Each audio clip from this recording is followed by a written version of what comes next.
Ciao ragazzi, ed eccoci qua con questo nuovo approfondimento, il fono assorbente.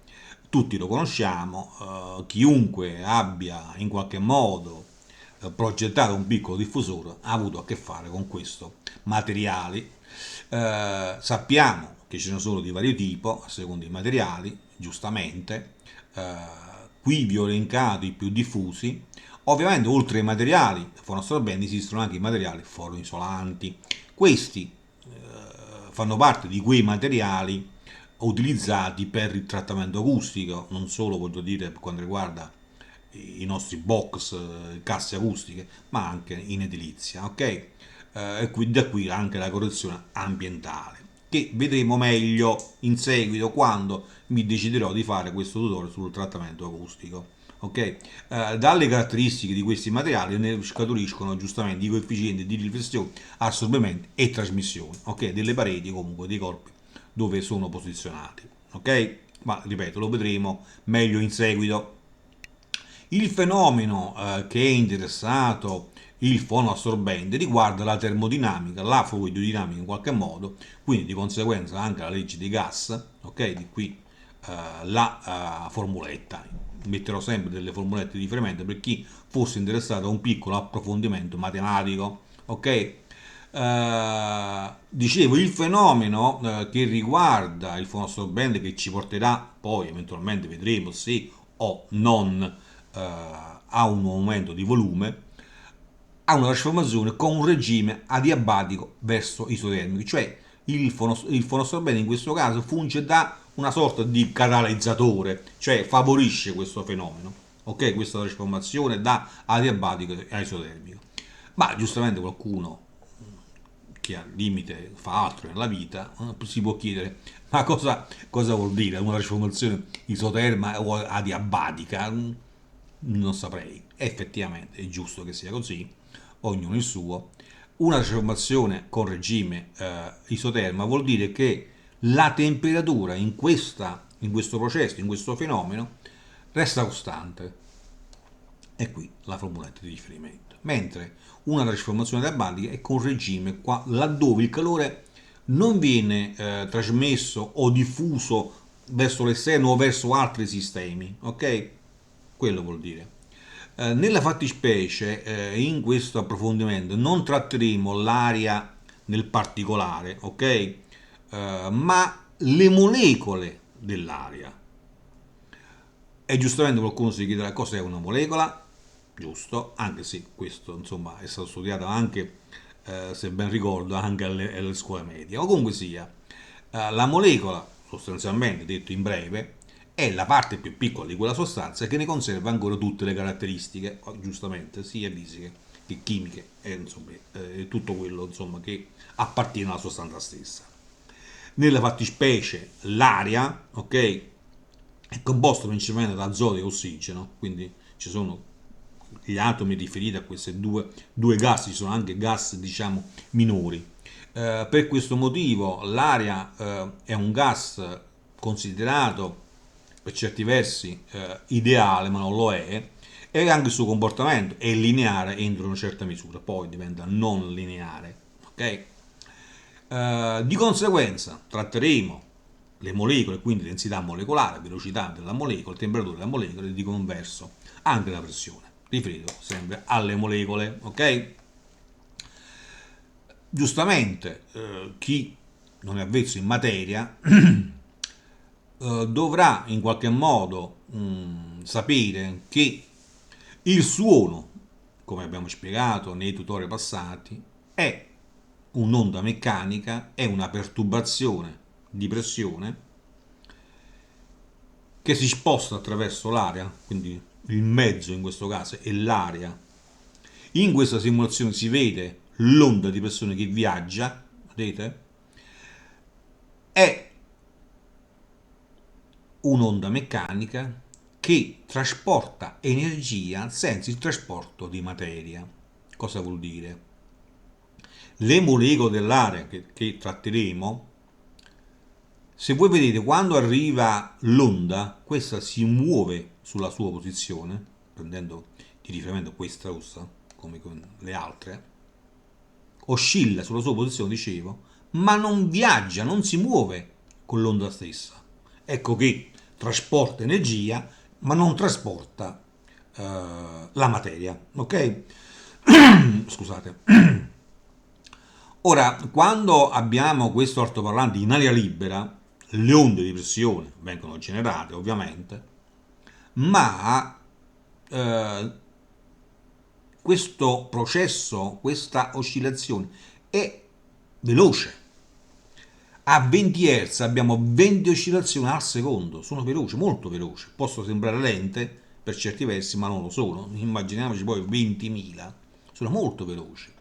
Quindi laddove ci fosse un calore da trasmettere non è possibile. Le molecole si muovono troppo velocemente, laddove ci fosse. Ma questo movimento non genera nessun calore, non genera nessun attrito.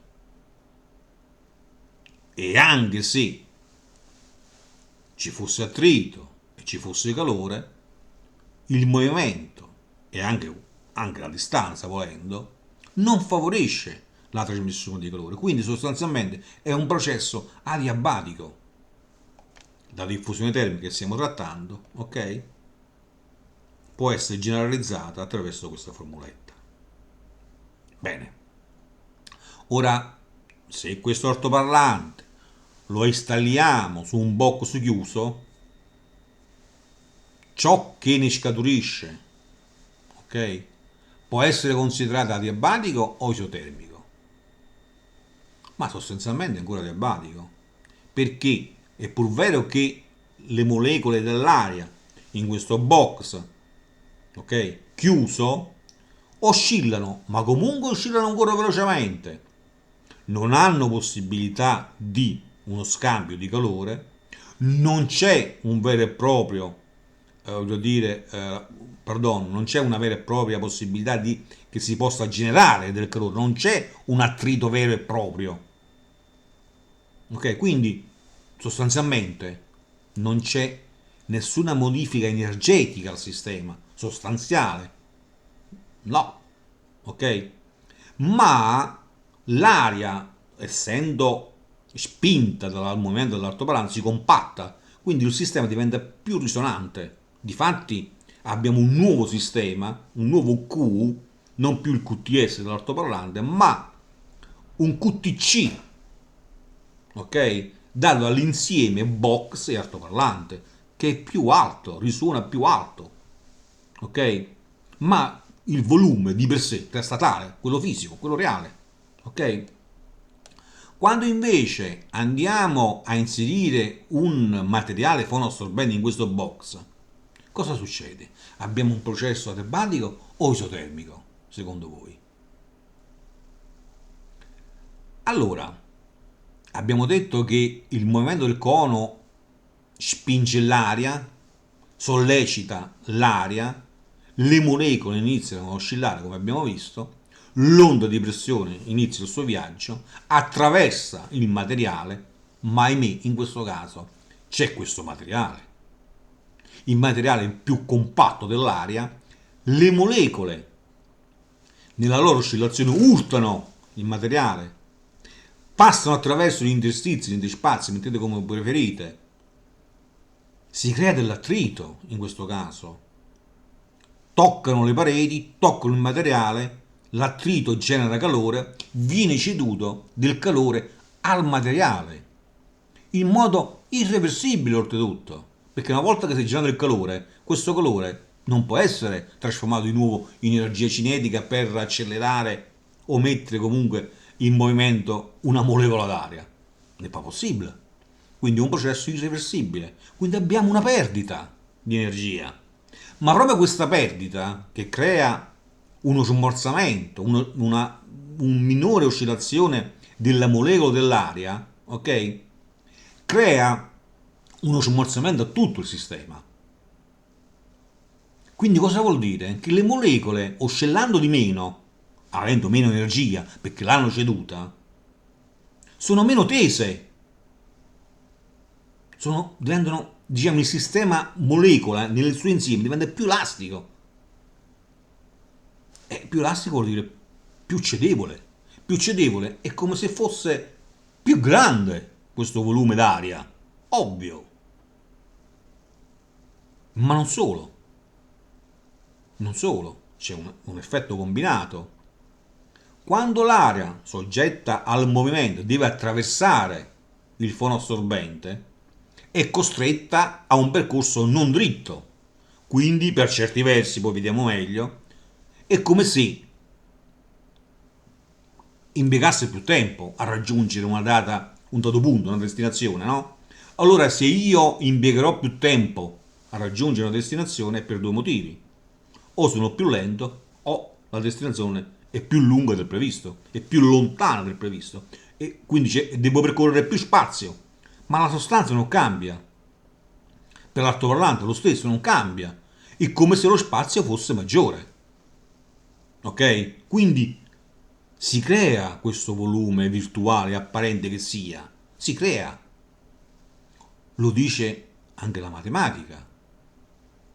Nella trasformazione adiabatica, che è legato a gamma, che vale 1,4, con fonoassorbente, quindi isotermica, gamma vale 1. Nella complicanza che è legata alla cedevolezza dell'aria, gamma sta al denominatore, sta qua, vedete? E quindi è inversamente proporzionale. Al suo diminuire, la complicanza acustica aumenta, quindi aumenta la cedevolezza. E quindi se aumenta la cedevolezza è come se ci fosse più aria, quindi come ci fosse più volume. Oltretutto, come dicevamo, per quanto riguarda la velocità, la possiamo avere anche attraverso gamma. Vedete questa formuletta? Gamma sta qua, vedete? Quando scendi a 1, la velocità 340-344 a seconda della temperatura arriva a 290. È più lento. Essendo più lento è come se ci fosse più spazio. Non cambia nulla. Quindi è verissimo, non vero, verissimo. Quando c'è del fonoassorbente in un box chiuso, in questo caso, si crea del volume. Tutto quello che vedete qui elencato e tutte le mie considerazioni le potete trovare in questi due testi che ho consultato, The Science Application of the Acoustics di Daniel Reichel e Acoustic del nostro famigerato Beranek, ok? Troverete tutto qua, ma sostanzialmente è questo, né più e né meno, ok? Quindi abbiamo visto matematicamente, fisicamente, che il fonoassorbente crea questo volume, ok? Aggiunge un volume, non ci sono dubbi, nel modo più assoluto, ok? E questo è più evidente di questo, ma tuttavia qualcuno misurando, facendo delle verifiche, questa è una misura, asserisce che il fonoassorbente non crea questo volume apparente o virtuale che sia. Le misure lo mettono in evidenza ciò, quindi ne sono certi, questa è una delle misure di una persona che ha riscontrato questo, asserisce questo, vedete? Verde è con assorbente, ocra è senza con assorbente, c'è addirittura una perdita. Ora, a questo punto la domanda nasce spontanea, ma questo con assorbente crea o non crea sempre questo volume maggiore apparente che sia? La risposta è effettivamente no, o meglio ni, perché dipende. Difatti, se andiamo ad esaminare cosa è stato preso in esame per queste verifiche, io l'ho fatto, e ovviamente è un sistema reflex. Ahimè, sono state sfortunate queste persone perché il sistema reflex è un sistema a sé stante, è un sistema particolare, ok? Perché? Perché è ancora quasi adiabatico.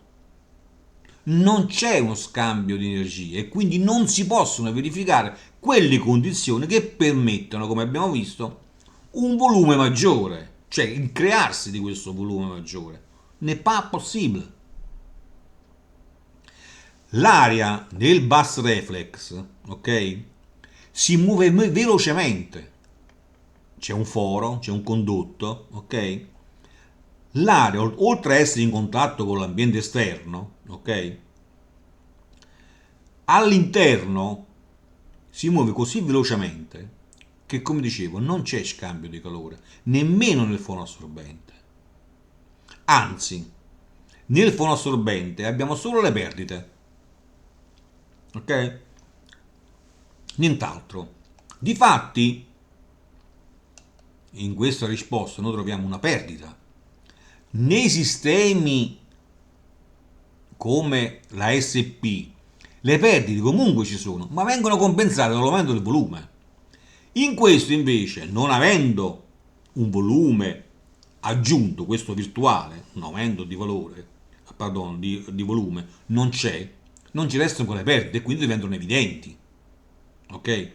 Difatti,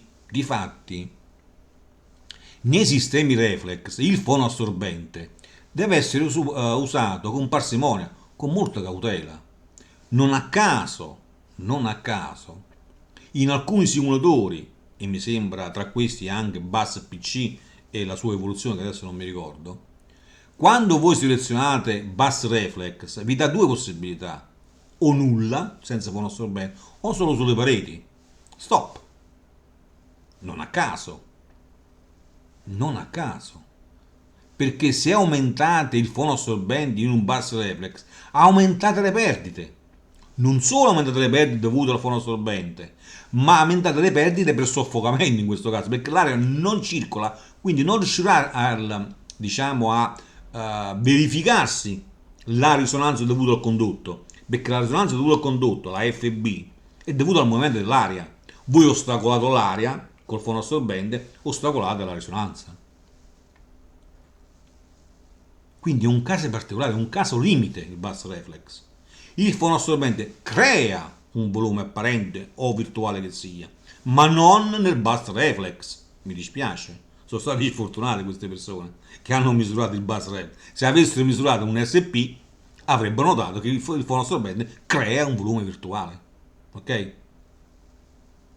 Bene, spero di non aver commesso qualche grosso errore perché nei miei copia e incolla di vari appunti a volte succede. Me lo indicate, io correggerò in qualche modo. Bene, se questo video, questo tutorial vi è piaciuto, è stato di vostro interesse, mettete un mi piace per darmene atto. Io mi fermo qua. Ci sentiamo per la prossima. Ciao!